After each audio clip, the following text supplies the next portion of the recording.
একটা প্রতিষ্ঠান কিভাবে চলবে, কিভাবে কমিটি হবে, শিক্ষকদের বেতন কেমন হবে, শিক্ষকরা কী কী খাতে টাকা নিতে পারবেন, কী কী খাতে ব্যয় করতে পারবেন, এটি স্পষ্ট নীতিমালা দেওয়া আছে।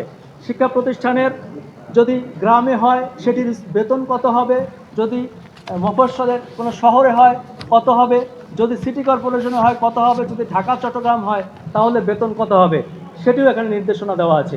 শুধু তাই না, আপনাদেরকে একটু যদি একটা লাইন পড়ে শোনাই, এখানে 5-এর ধারায় সরকার স্পষ্ট ঘোষণা করেছে কোনো প্রতিষ্ঠানে ভর্তিরত কোনো শিক্ষার্থীর নিকট থেকে কোনো ক্রমেই কোনো ভর্তি ফি নেওয়া যাবে না। তবে তবে টিউশন ফি নীতিমালা অনুযায়ী টিউশন ফি গ্রহণ করা যাবে।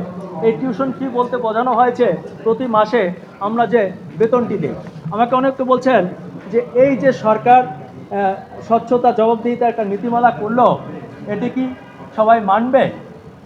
সরকারও সেটি ধারণা করেছিল যে এটি সবাই মানবে কি মানবে না, যার কারণে ভিতরে আরও কিছু কঠোর নিষেধাজ্ঞা দেওয়া আছে। এই রিটে